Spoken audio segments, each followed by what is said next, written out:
illa bihablin minallahi wa hablin minan nas. Duribat alaihim dhillah, mereka akan ditimpa kehinaan. Aina ma di mana saja mereka berada. Illa bihablin minallah wa hablin minan nas, kecuali mereka berbuat baik kepada Allah, beribadah kepada Allah, wa hablin minan nas, dan berbuat baik kepada sesama manusia. Hablum minallah, berbuat baik kepada Allah, ini bersifat ritual, sebuah rutinitas ibadah yang dilakukan secara terus-menerus, seperti sholat kita lakukan terus-menerus, zakat, puasa, umroh, haji, dan ibadah-ibadah lainnya yang dalam bahasa agama disebut dengan ibadah mahdoh. Kesolehannya disebut dengan kesolehan ritual atau kesolehan individual. Sementara hablum minan nas ini bersifat sosial, sebuah interaksi yang baik antar sesama manusia yang dalam bahasa agama dikenal dengan ibadah wal mahdoh.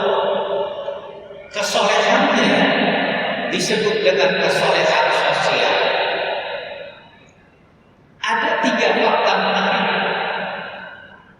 antara hubungan hablum minallah dengan hablum minan nas, antara kesolehan ritual, kesolehan individual dengan kesolehan sosial.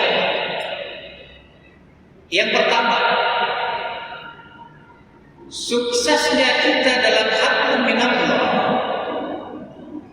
itu bisa dilihat sejauh mana kita sukses atau tidak dalam hablum minallah. Suksesnya ibadah-ibadah yang kita lakukan itu bisa kita lihat sejauh mana ibadah-ibadah yang kita lakukan mampu membentuk sebuah kepribadian.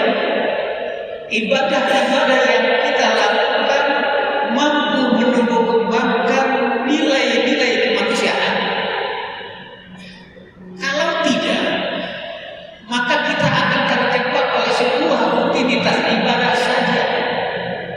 Sholatnya rajin, maksiatnya tekun,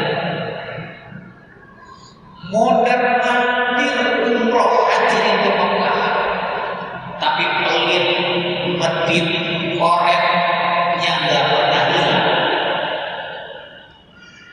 Lagi sholat mah ikrarnya inna sholati wa nusuki wa mahyaya wa mamati lillahi rabbil alamin.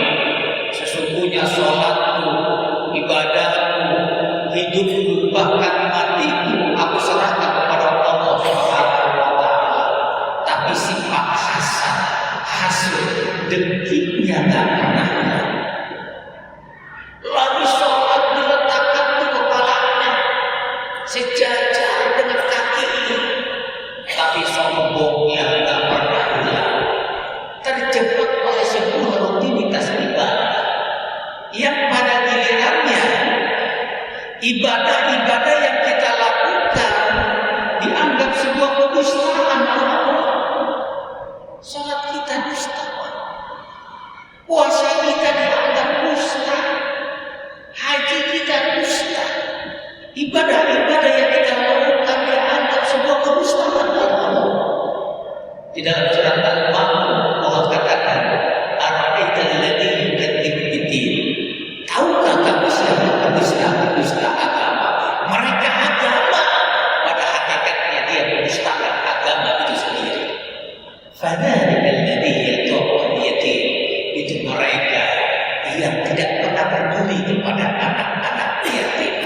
wala yahidu ala ta'amil miskin, dan tidak punya empati terhadap nasib fakir dan miskin. Di dalam hadis sahih riwayat Imam Bukhari, ila Nabi sallallahu alaihi wasallam, dikatakan kepada Nabi Muhammad sallallahu alaihi wasallam, ya Rasulullah, inna mulakata tasumul laila wa taqumul nahar. Ini sahabat menceritakan seorang perempuan yang ibadah hanya hebatnya luar biasa. Ya Allah, itu perempuan ibadahnya hebatnya luar biasa ya Rasulullah. Ya sholatnya rajin, puasanya rajin, tilawatul Qur'annya rajin, hebat ya Rasul ibadahnya. Wa yumni jawab bilisannya, tapi dia telah menyakiti, sering menyakiti tetangganya dengan lisannya. Dalam konteksnya lebih besar, sering menyakiti orang lain, tidak peduli kepada nasib terhadap orang lain. Rasulullah SAW menjawab dengan jawaban yang cukup singkat. Kata Rasulullah, tidak ada kebaikan baginya. Dia min ahli nar. Dia adalah ahli neraka. Yang kedua, hablum minallah itu selalu diakhiri dengan hablum minannas. Bagaimanakah hebatnya ibadah sholat, Pak? Sholat itu nggak ada khususnya. Ketika kita tidak mampu berdiri, suruh duduk tidak mampu, suruh tidur miring, tidak mampu, suruh tidur celentang tidak mampu, suruh pakai isyarat mata nggak mampu, pakai isyarat hati nggak mampu, mati tinggal disolati. Lihat ibadah puasa, ibadah sholat itu diawali dengan takbiratul ihram, tapi diakhiri dengan salam ke kiri, ke kanan, dan salam ke kiri. Artinya apa? Menebarkan kebahagiaan, hablum minannas.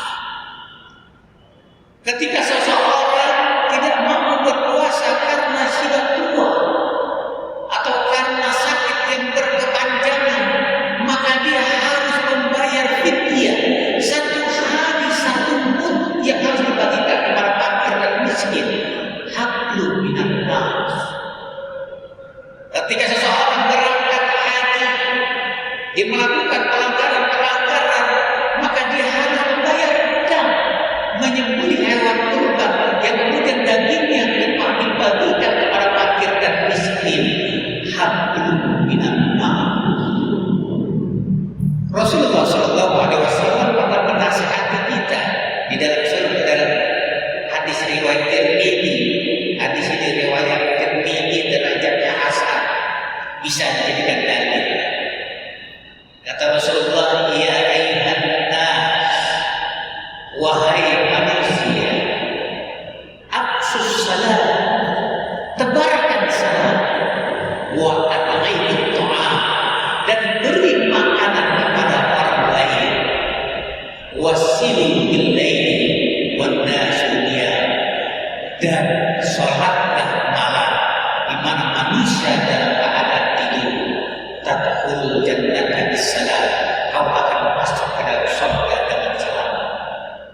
Lihat, Rasul mendahulukan aqsus salam dengan at'imut ta'am, menebarkan kebahagiaan, mendebarkan kesejahteraan, memberikan makan kepada orang lain, baru wasilah sholat malam. Artinya apa? Mendudukan hablum minannas begitu penting ya di dalam agama Islam. Yang ketiga, yang terakhir, iman yang merupakan sebuah fondasi dari hablum minallah itu diukur dengan hablum minannas. Wa may yu'min billahi wal yawmil akhir, barang siapa yang beriman kepada